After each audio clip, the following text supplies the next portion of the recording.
हम बात करने जा रहे हैं वो क्रोमोसोम, डीएनए एंड जीन है।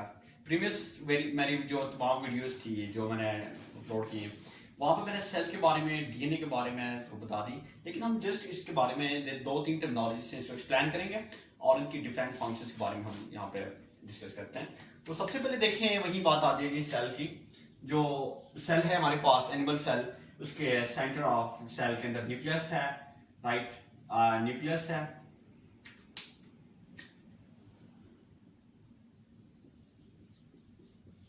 न्यूक्लियस है कि आपके पास ये जो पोर्शन है आपके पास plasma membrane and this one jelly like fluid, right, cytoplasm. तो मैंने ये बता दिया जिस टाइम इंटरफेस चल रहा होता है सेल का, इंटरफेस के दौरान क्रोमोसोम्स कंडेंस होते हैं, थ्रेड लाइक स्ट्रक्चर, छोटे छोटे जिससे लाइक धागे जैसे, मतलब थ्रेड लाइक स्ट्रक्चर्स होते हैं।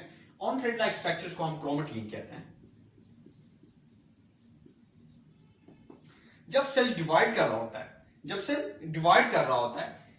तो जैसे कि वो जब अपना को डिवीजन के लिए प्रिपेयर कर रहा होता है, जब सेल डिवाइड कर रहा होता है तो ये अपने आप को स्टेट को चेंज कर रहा होता है, ये कंडेंस होते हैं, फोल्ड हो रहे हैं।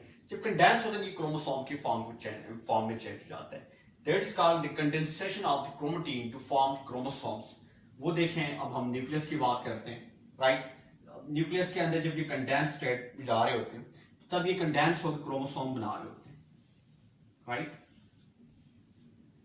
ये साइड थ्रेड लाइक स्ट्रक्चर्स हैं,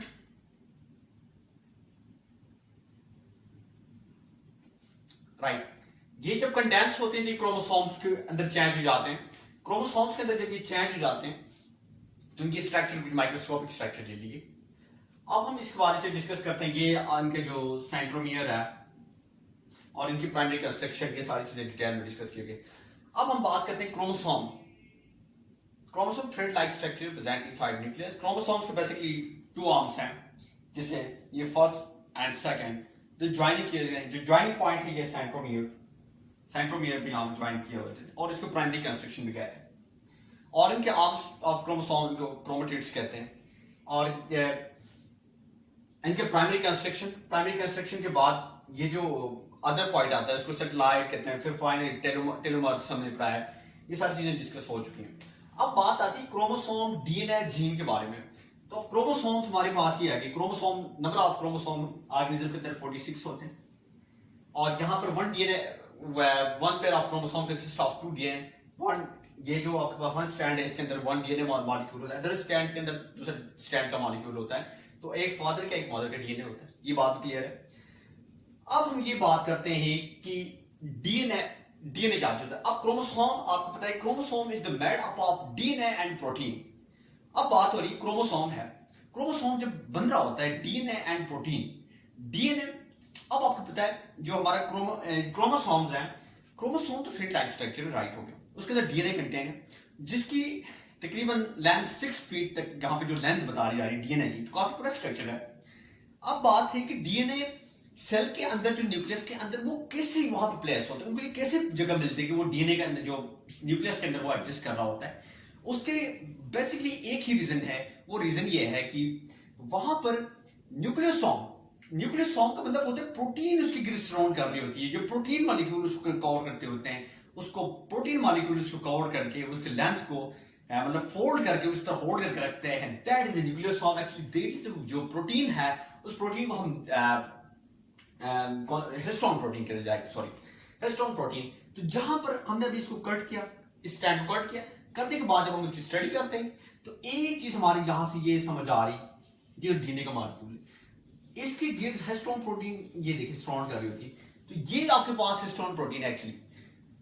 अब डीएनए का ये स्ट्रक्चर हम स्टडी करते हैं कि डीएनए का कैसे,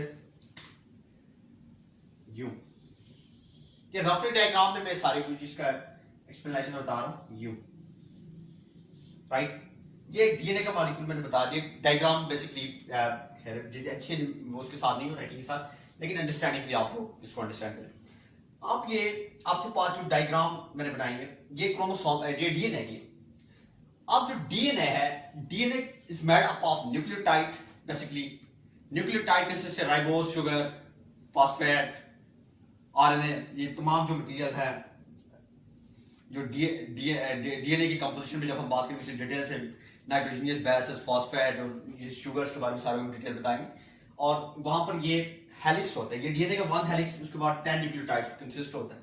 और यहाँ पर इनकी जो लेंथ मैंने बताई वो 3.4 नैनोमीटर है, और इनकी जंक्शंस पे जो लेंथ होगी वो हमारे पास 0.3 नैनोमीटर होगी। अब हम इस चीज के बारे में डिस्कस करते हैं। ये डीएनए क्रोमोसोम के सामने डीएनए एंड प्रोटीन, ठीक है भाई, डीएनए होगा।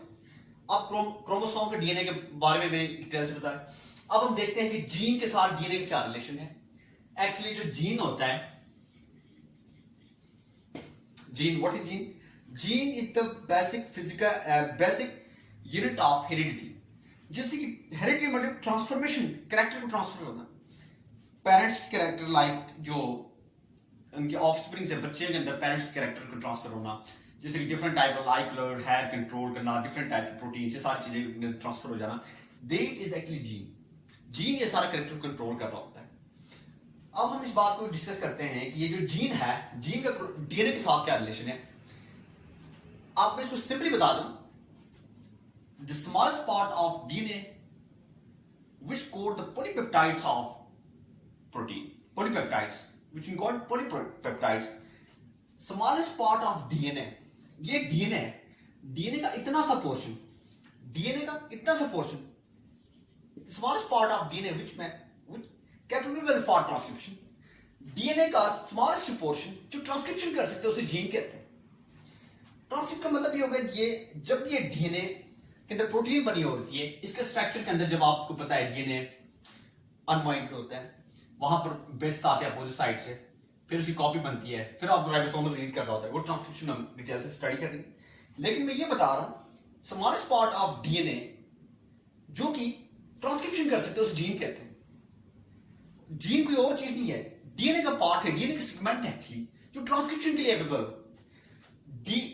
जब ये ट्रांसक्रिप्शन की उसकी जो मैसेंजर आरएनए कॉपी बन रही होती है, वहां पर डीएनए के अंदर जीन के बेसिकली साइड्स हैं, जैसे कि मैं ये पोर्शन को कहता हूं इंट्रॉन, इसको मैं कहता हूं एक्सॉन, इसको मैं कहता हूं इंट्रॉन। इंट्रॉन वो पोर्शंस हैं, राइट, जो ट्रांसक्रिप्शन के लिए एवेलेबल है। एक्सॉन यूजलेस, जो कि ट्रांसक्रिप्शन नहीं कर सकता है।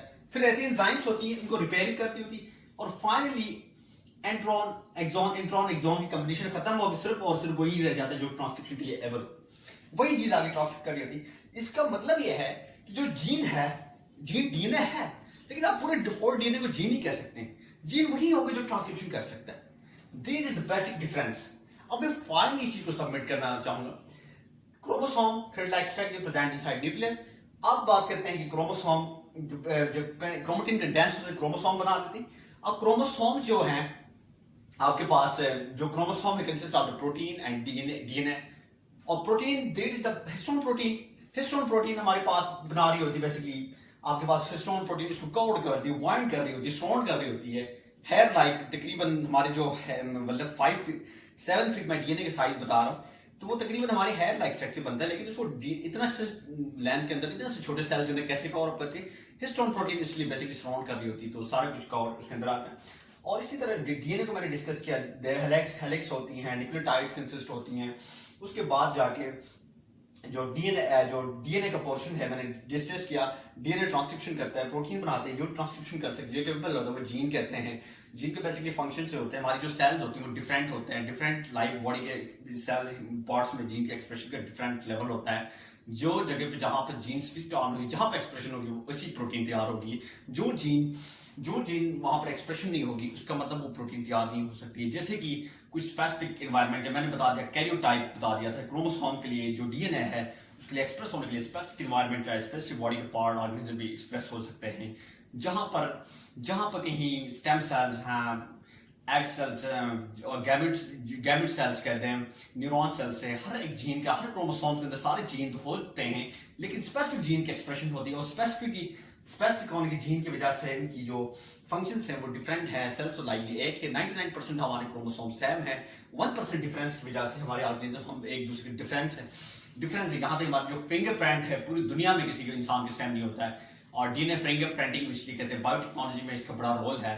तो ये सारे मैं आप लोगों को डीएनए जीन के बारे में जितना आइडिया था मैंने आप लोगों शेयर किया। मजीद इंशाल्लाह हमारे साथ रहेगा आने वाली वीडियोस के साथ। अल्लाह हाफिज। अबे